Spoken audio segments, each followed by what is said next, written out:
Salam alaikum, bienvenue à toutes et à tous. Je suis ravie, moi et Fanta, de traiter ce sujet.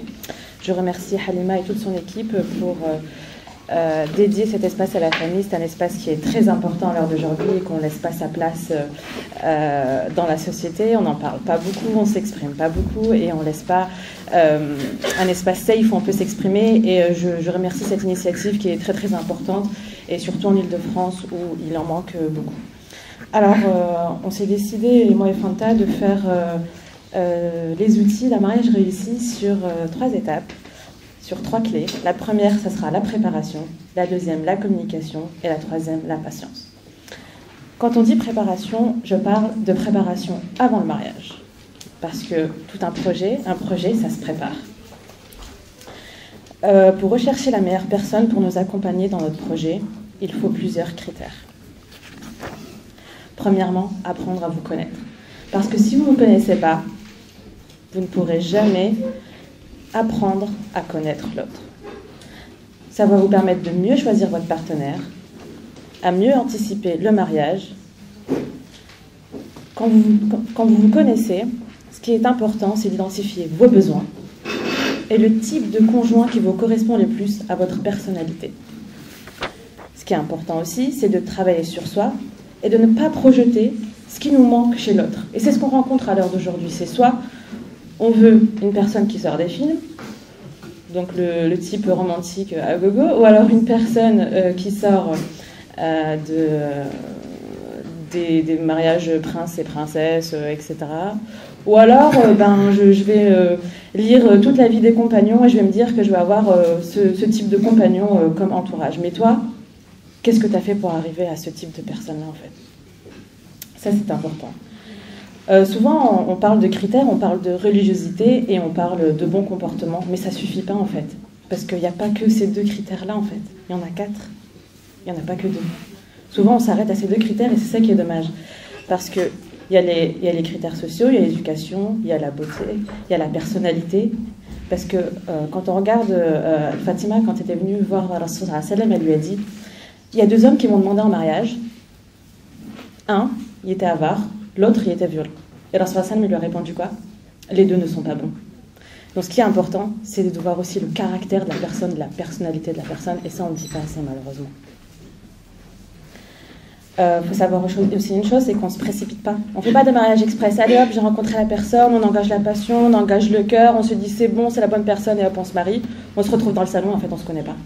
On ne sait pas qui est la personne, on n'a pas parlé de notre projet, on n'a pas parlé de quelle visée commune on avait, quelle vision commune on avait, pas du tout. On se retrouve avec un inconnu dans notre salon et on ne sait pas comment faire avec. Non, c'est important de ne pas se précipiter, de bien faire connaissance, c'est très très important. Il faut construire le projet ensemble, il faut savoir que c'est un projet d'adoration. Quand on dit projet d'adoration, c'est un projet qu'on doit lier à Allah subhanahu wa ta'ala, ça veut dire que la personne... Ensemble, on va essayer de s'élever ensemble. On va essayer de faire en sorte qu'on va s'élever dans l'adoration de Allah subhanahu wa ta'ala. Avoir les mêmes états et objectifs, c'est intéressant, c'est important. Avoir des passions en commun, pourquoi pas? Ça peut permettre de voyager, par exemple, ou ça peut permettre d'aller un peu plus loin. Et surtout, être prêt à des responsabilités. Parce que souvent, on passe dans une famille, je ne sais pas, peut-être on a une responsabilité, c'est celle de faire son lit, exemple. Bon, allez, si on est étudiant, si on était étudiant tout seul, on a pu avoir un petit peu plus de responsabilités, mais ça ne sera jamais la même chose que vivre à 2, en fait, que de vivre seul ou de vivre en famille. Donc, être prêt à endosser des responsabilités, qui incombe une famille, en fait, qui incombe 2 personnes. On n'est plus une personne, mais on est 2. Il faut savoir aussi quel type de famille on veut construire, en fait. Quel type de famille on veut bâtir. Quel type de famille on veut réussir, en fait. C'est-à-dire bâtir un couple sur du fond et pas de la passion. C'est-à-dire entraîner sa raison. Et ensuite, bien sûr, il y aura sentiment, affection, etc. Mais ce n'est pas la première des choses qui va arriver. Ne pas s'arrêter à un physique. Après, il y a des trucs très bêtes aussi. C'est quand on dit apprendre à se connaître, par exemple, il va se passer une action, vous allez être blessé, vous vous dire, c'est bon, après le mariage, je vais régler ça, et puis je passe. Ah non, faut pas passer en fait. Si ça vous a blessé sur le coup, vous allez le dire, des fois c'est des petits trucs de rien du tout, des trucs bidons qui vont se régler en un message, en une communication, en un SMS, enfin ça va se régler très très rapidement. Et même après le mariage en fait. Quand on va apprendre à se connaître, c'est un apprentissage en fait, c'est un apprentissage de tous les jours. Je sais pas, moi je vais vous raconter une anecdote personnelle, c'était la première semaine du mariage, je pense que c'était vers la fin de la première semaine, on avait fait des courses, c'était la première fois qu'on faisait des courses, déjà c'était le chaos, le cours c'était très drôle parce que j'avais même vraiment fait les courses moi toute seule. Et ce soir-là, mon mari avait une assise spirituelle avec des frères, donc je lui ai demandé, est-ce que tu viens manger, est-ce que tu manges à la maison? Il m'a dit oui. Moi, je trouvais ça surprenant, parce que souvent, quand on a une assise spirituelle le soir, on reste manger avec les frères. Donc j'ai attendu, j'ai fait à manger, etc. Je me suis apprêtée, nanani, jusqu'à ce que ça arrive 2h du matin. La personne n'est toujours pas arrivée. Mon mari n'est toujours pas arrivé. Ça aurait pu se régler en SMS. En vrai, c'est un truc très très bidon. Il aurait pu me dire, c'est bon... je pars manger je reste manger avec les frères et voilà. À l'heure d'aujourd'hui, il va plus jamais faire ça, mais je lui ai dit que je me suis sentie un peu bête, quoi, à attendre comme ça toute la nuit, alors que ça aurait pu se régler en SMS. C'est une situation très bidon, très normale qui peut arriver à tout le monde, mais le tout c'est de bien communiquer. Je vais laisser Fanta compléter. Barakallahu fik. Salam alaikum à tous et à toutes. Je suis très contente d'être parmi vous aujourd'hui pour cette journée. Machallah, la sœur a fait un petit peu la présentation de ce que nous allons voir aujourd'hui. Effectivement, nous allons parler du mariage et des clés de réussite de celui-ci. C'est vrai que c'est pas quelque chose de simple. C'est un engagement qu'on prend devant Allah subhanahu wa ta'ala. Et c'est un engagement, Inch'Allah, bi'iznillahi ta'ala, à vie. Donc, il est très très important de savoir qu'est-ce que le mariage, qu'est-ce que ça représente. Dans notre religion, quelque chose qui est très important pour nous. Et c'est aussi important de savoir, nous, en tant que personnes, qu'est-ce qu'on a envie de faire, c'est quoi nos attentes, vers quoi on souhaite partir. Et de communiquer ça à la personne, Inch'Allah, qui va partager notre vie. Après, bien sûr, c'est pas la personne avec qui on va faire notre vie, elle est complètement différente de nous, parce qu'elle a son histoire de vie, avec ses parents, son vécu... son cheminement, et nous aussi, donc c'est ces deux individus différents qui se rencontrent. Donc c'est normal qu'il va y avoir des mésententes, c'est normal qu'il va y avoir des choses qui ne vont pas. Mais le tout, c'est de bien pouvoir communiquer, c'est de donner ses attentes et d'expliquer d'où ça vient. Pourquoi on attend ça, pourquoi on a besoin de ça. C'est tenter de ne pas être dans le jugement, mais essayer d'être dans la compréhension. Bien sûr... même si vous n'êtes pas marié et que vous entendez ces conseils-là, c'est bien beau, on se dit oui, je vais bien dire ce que je vais faire, je vais bien dire ce que je vais dire, mais dans la réalité, c'est toujours un petit peu plus compliqué.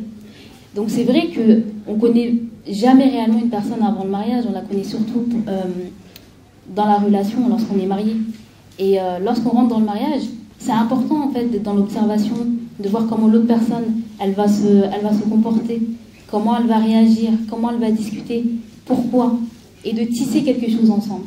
C'est-à-dire que deux personnes vont arriver chacun de leur côté avec des bagages, et c'est de trier un petit peu ensemble nos bagages, qu'est-ce qu'on garde, et qu'est-ce qu'on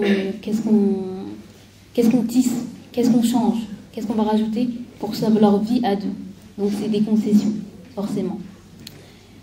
Donc tout ça, c'est par rapport à la présentation. Après, comme l'a dit la sœur, la communication dans le mariage, c'est quelque chose de très très important. C'est vrai que les deux conjoints ont tous les deux besoin d'être entendus et d'être valorisés. Donc c'est important quand la personne en face, elle nous parle, même si elle nous dit des choses qui ne sont pas faciles à entendre ou des choses qui peuvent être blessantes, d'écouter, d'essayer d'être à l'écoute, d'essayer de comprendre. Il est important aussi de ne pas faire en sorte que le couple aille selon les propres désirs de l'un ou l'autre, c'est-à-dire qu'il y a deux personnes. C'est pas, je sais pas, la femme qui va venir, qui va dire bon, notre vie elle va être comme ça, et on va suivre cet itinéraire, et ce sera pas autrement. Ni l'homme qui va, ni l'homme qui va dire la même chose en prétextant que c'est l'homme et que c'est son rôle. Non, c'est quelque chose qui se fait à deux.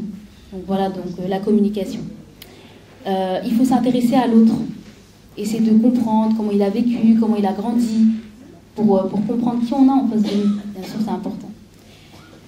Dans la communication, c'est important de demander. C'est-à-dire que parfois, on a l'impression que la personne qui est en face de nous, elle comprend, qu'elle fait semblant, qu'elle nous ignore.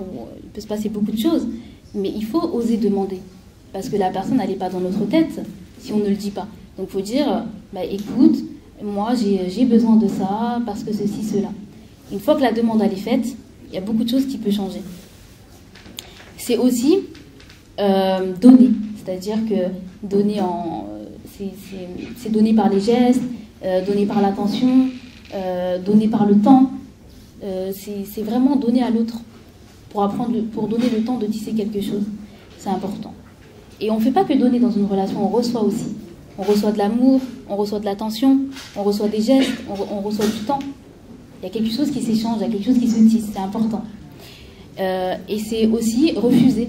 Des fois, on aime tellement la personne ou on n'ose pas dire non qu'on ne va pas dire non. Et on va se mettre dans des positions ou dans des situations qui sont très très lourdes pour soi, qui vont nous faire prendre des comportements que, on va peut-être encaisser une fois, deux fois, trois fois, jusqu'à être débordé par ce qui se passe. Et c'est important de savoir dire non et de dire à la personne, je ne te refuse pas à toi, je ne te dis pas non à toi, mais je dis non à cette chose-là parce que je ne peux pas. Donc tout ça, c'est très important. C'est aussi important d'envoyer des messages positifs, parce que souvent on est très très fort pour dire ce qui ne va pas, et de le voir, c'est plus facile de le dire, mais on ne dit pas ce qui va bien. Et souvent il y a beaucoup plus de choses qui ne vont pas. Donc c'est important de voir avec la personne qui est en face de nous, et voilà, de lui dire, écoute, tu es quelqu'un de très gentil, tu es quelqu'un de beau, ou tu es quelqu'un de ceci, ou tu es quelqu'un de ça. Si on ne le fait pas, il faut essayer de prendre le temps de le faire. Bien sûr, tout ce que je vous dis, c'est pas forcément des choses que j'applique, donc c'est des conseils avant tout pour moi et pour vous. Et c'est donc voilà, de envoyer des messages positifs, c'est très très important. C'est aussi lorsqu'on fait un reproche à quelqu'un, parce qu'il faut dire ce qui ne va pas, ne pas garder pour soi, bien sûr. Il y a la façon de le dire, vous voyez, éviter d'accuser la personne qui est en face de nous en lui disant tu es vraiment détestable, tu es vraiment, je sais pas moi, toutes les choses qui nous viennent à l'esprit de les dire. Il faut éviter. Ce qui est le mieux, c'est aussi encore une fois un conseil pour moi, c'est de passer par sa propre personne et de dire je suis pas bien parce que je sais pas par exemple, j'ai pas d'exemple en tête. je suis en colère parce que on avait quelque chose de prévu et qui a été annulé. Donc d'aller voir le compagnon ou la compagne et lui expliquer j'ai été blessée parce que nous avions ceci de prévu et ça ne s'est pas fait. Mais pas d'aller voir la personne en face et lui dire tu es égoïste, tu m'avais dit qu'on allait faire ça et tu ne l'as pas fait. Et c'est souvent ce qu'on fait. Donc il y a la façon vraiment de dire le reproche et d'exprimer surtout le besoin du reproche. Moi, je me suis mariée parce que j'ai besoin d'être avec mon mari, j'ai besoin de partager des choses avec lui. Moi, je me suis mariée parce que j'ai besoin d'être avec ma femme, j'ai besoin de partager ça avec elle. Et au lieu de dire que le reproche. Comme ça, la personne qui est en face, elle entend vraiment ce qui est en train de se passer et ça l'aide. Donc tout ça, ça entre dans la communication, bien sûr.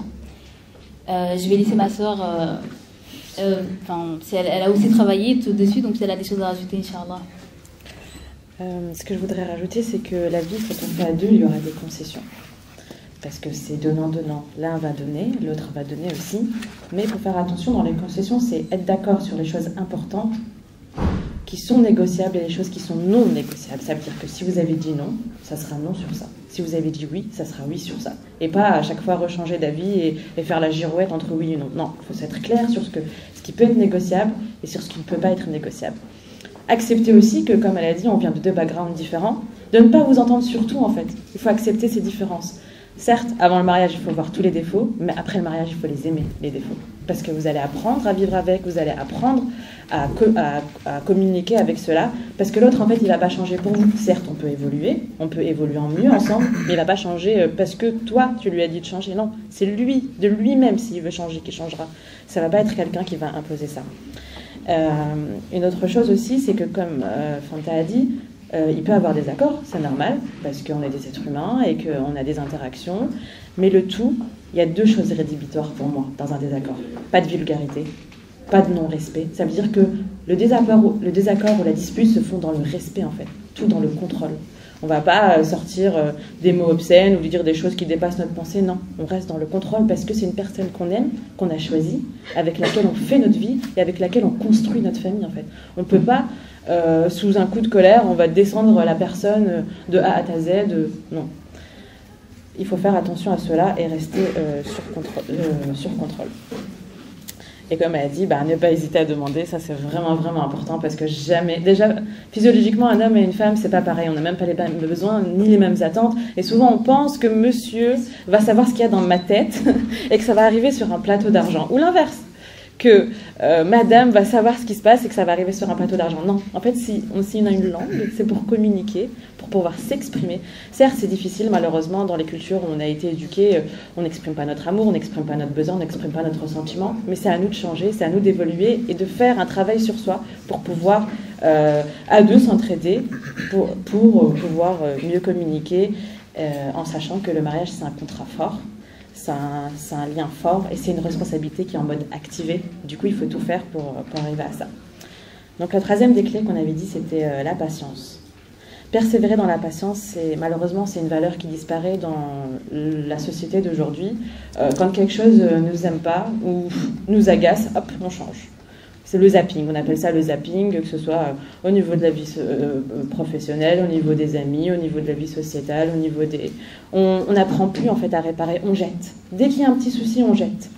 Et il faut savoir que malgré les difficultés, malgré l'adversité, il faut avancer quand même. Il faut faire preuve de patience malgré les difficultés. Il faut savoir que malheureusement, à l'heure d'aujourd'hui, le taux de divorce augmente considérablement. Certes, il peut y avoir divorce, mais en fait... c'est la minorité des cas qui est concernée par le divorce obligatoire, comme je dirais. C'est-à-dire qu'ils sont dans une relation avec une personne... Le micro, je crois qu'il n'est pas bien interprété. Pardon. Avec une personne violente ou manipulateur ou tyran ou autre. Je suis d'accord, ces personnes-là, pour elles, c'est obligatoire le divorce parce qu'elles sont dans une relation toxique où il y a violence physique ou morale ou harcèlement. Ça, c'est rédhibitoire. Mais c'est une minorité, en fait. La majorité, c'est des personnes qui peuvent se régler avec la patience. Au lieu de recoller, en fait, on va jeter. Et il faut essayer de trouver la pièce qui manque. Des fois, c'est juste un petit ajustement qui manque dans notre relation, dans notre couple, qui va faire en sorte qu'on va mieux s'entendre, qu'on va faire en sorte de mieux vivre ensemble. Les couples pour qui ça fonctionne à l'heure d'aujourd'hui, c'est ceux qui font preuve de plus de patience. Des fois, on se dit, mais non, mais c'est impossible, j'ai pas le niveau, toujours la personne elle va profiter de moi, c'est toujours moi qui reviens vers la personne, j'ai trop de fierté, etc., etc. Non, en fait, vous n'êtes pas dans une guéguerre entre l'homme et la femme, pas du tout, en fait. Vous êtes ensemble pour avancer ensemble, parce que la relation de couple, plus vous la liez à Allah subhanahu wa ta'ala, plus vous allez mieux vivre entre vous, entre hommes et femmes, et en fait, vous allez faire en sorte de vivre à deux, et de faire en sorte que vous allez avancer à deux. Ibn Qayyim, il nous dit que la foi est divisée en deux moitiés. Une moitié se trouve dans la patience et l'autre dans le remerciement. Qu'en est-il de nous, en fait, tout simplement?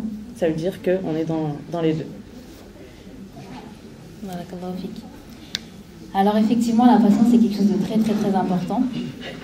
Parce que oui, certes, on communique et on parle de nos attentes, on parle de nos besoins, mais c'est sûr qu'il faut être patient. Et alhamdoulilah, nous sommes musulmans et Allah subhanahu wa ta'ala, il nous dit dans le Coran, Inna Allah ma'as sabirin. Allah, il est avec les patients. Et dans l'exemple de nos prophètes, ou des compagnons du prophète Mohammed sallallahu alayhi wa sallam, tous les pieux et les pieuses, sont des gens qui ont été très très patients.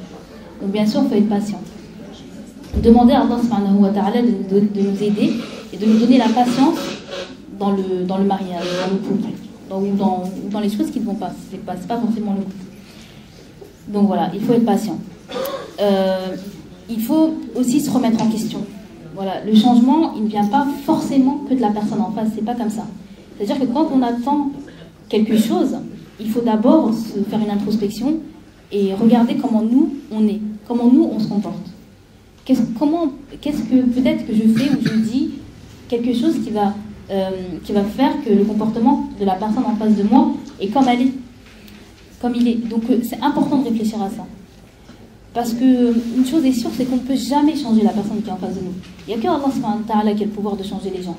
Mais nous, on peut réfléchir sur nous-mêmes, faire des doigts et essayer de changer. Et si nous, on change,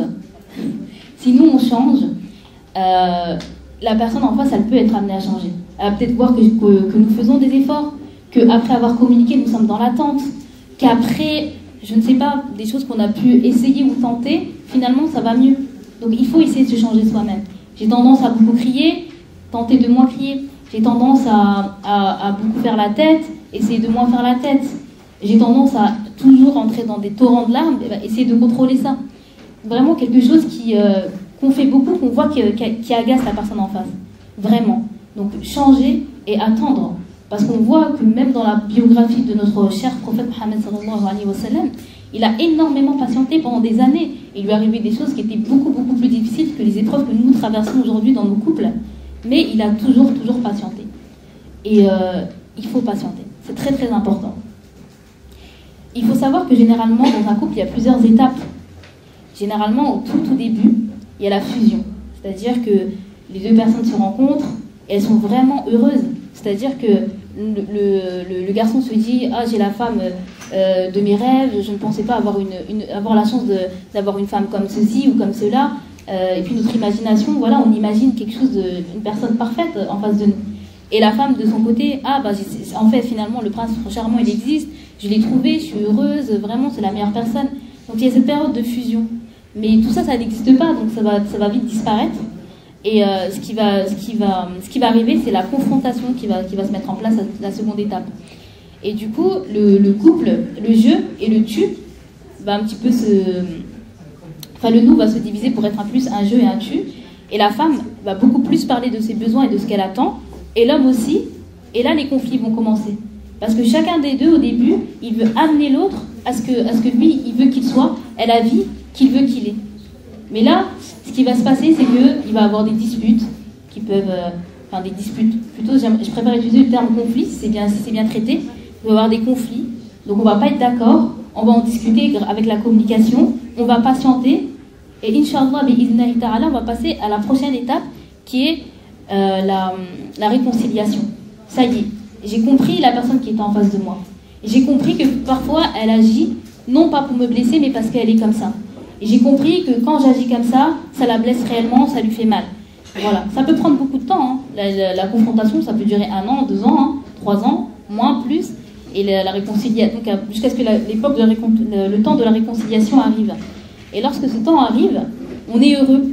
On retombe dans quelque chose qui ressemble un petit peu à la fusion, mais tout en ayant compris qu'il y a les 3 espaces du couple dont parlait le frère tout à l'heure. Il y a le je, donc moi, ma personnalité, ma vie, mon espace, ce que je fais, mes activités. Il y a aussi les activités de mon mari, ses espaces, quel est le temps qui est important pour lui. Et il y a le temps du couple, du nous. Et on arrive à accorder du temps sur ces choses-là. Et c'est vrai, la vie, c'est une série de temps. Ça veut dire que Allah subhanahu wa ta'ala, il nous a donné 24 heures dans une journée, mais 24 heures à diviser, ça veut dire qu'il y a un temps pour Allah, bien sûr. Il y a les 5 prières quotidiennes, c'est bien de faire le dhikr, de passer des moments à jeûner. Il y a des moments, voilà, c'est pour Allah. Ensuite, il y a des moments, c'est pour la famille. Donc la famille élargie, la famille, le couple, avec les enfants. Il y a le temps pour aller travailler aussi. Il y a aussi le temps pour tout ce qui est des œuvres sociales. Le temps du bien-être, de la santé, de faire du sport. Et c'est le plus difficile à trouver l'équilibre. Et c'est quelque chose qui demande de la patience, parce que seulement pour se connaître soi, ça demande du temps. Alors pour connaître la personne qui est en face de nous, c'est aussi du temps, pour après arriver à ce temps de réconciliation. Ensuite, il y a encore d'autres étapes dans le couple qui font que, Inch'Allah, bi'idhnillahi ta'ala, si les deux personnes du couple sont patients, arrivent à se connaître, arrivent à se comprendre, ils arriveront, Inch'Allah, jusqu'à la symbiose, c'est-à-dire d'être dans quelque chose où ils se comprennent, ils se regardent, ils se sont compris. Il y a toujours des conflits, des désaccords, mais c'est des choses qui se font avec beaucoup de facilité. Comme peut-être une relation que nous avons avec un frère, ou quelqu'un que nous aimons beaucoup, un ami d'enfance avec qui les choses se passent avec une telle facilité. Pas de la même façon, bien sûr, mais quelque chose qui ressemble à ça. Et ça demande beaucoup, beaucoup de temps. Et qu'Allah subhanahu wa ta'ala nous donne cette patience, Inch'Allah. Tout à l'heure, quand je parlais un petit peu de la communication, j'ai oublié de dire, bon, peut-être que je ne sais pas, j'ai peut-être dit de façon implicite, parce que quand on communique avec la personne qui est en face de nous, il faut de la douceur. Il faut tenter de la douceur. Il faut essayer de parler vraiment avec beaucoup de calme, de sérénité, parce que c'est très très difficile d'être à l'écoute quand il y a de l'agressivité en face. C'est difficile quand on est en colère ou quand on est pris par des émotions, mais il faut essayer de tenter de le faire. Et bien sûr, il y a beaucoup de choses aujourd'hui qui se développent avec le développement personnel, qui peuvent nous aider à parvenir à ça. Donc c'est important.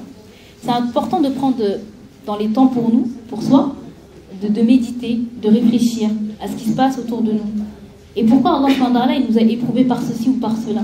Parce que Allah subhanahu wa ta'ala il fait rien au hasard. C'est-à-dire que si il nous met en couple avec tel compagnon, c'est qu'il y a un enseignement à tirer derrière.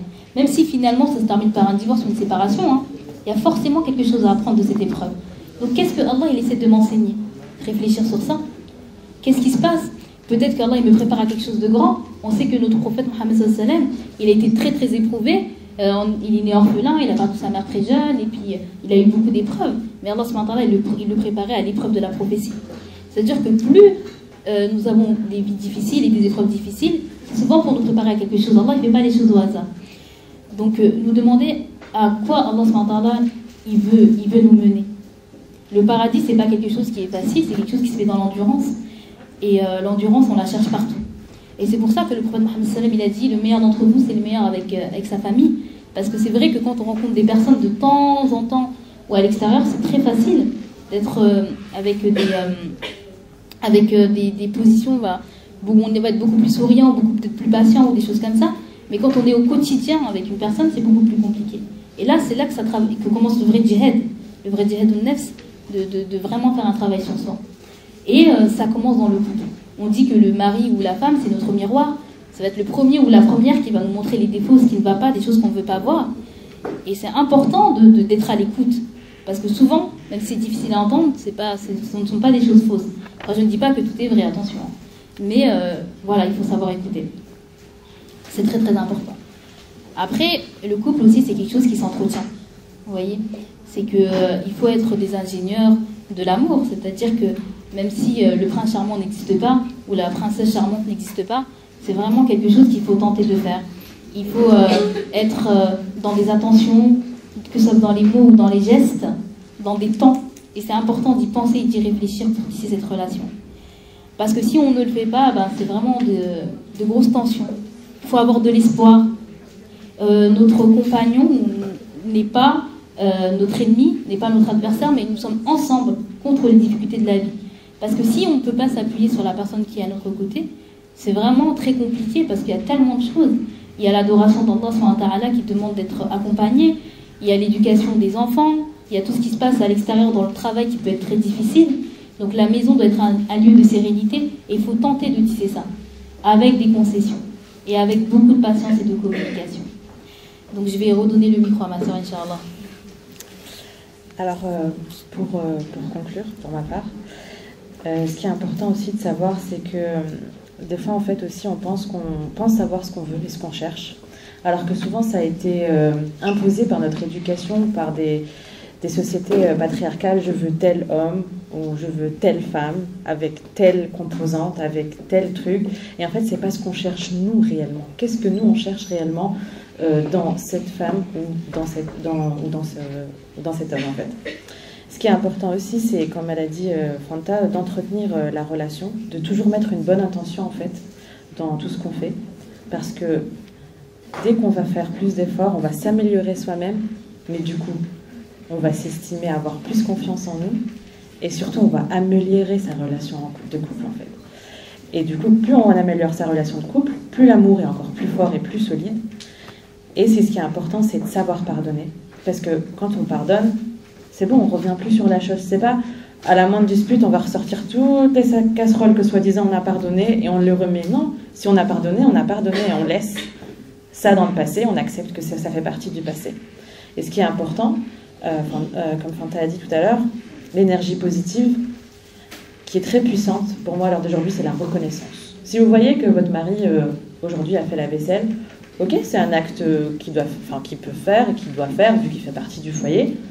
Mais au lieu de passer, juste dire merci, en fait, c'est très très important. Parce que la reconnaissance, c'est quelque chose de très très important. Ça permet d'améliorer l'entente du couple, ça permet que la personne, elle se sente... il y a de la gratitude entre nous deux. Elle a senti que j'ai fait ce geste-là, je vais en faire encore plus, etc. Ça va faire en sorte qu'il va faire encore plus d'efforts. Et aussi... la bienveillance entre nous, c'est très très important. Les mots sont importants. Les mots qu'on emploie l'un envers l'autre sont très très importants. Et surtout, pour qu'un couple puisse perdurer dans le temps, c'est de lier sa relation à Allah subhanahu wa ta'ala, d'avoir cette adoration-là qui est en commun.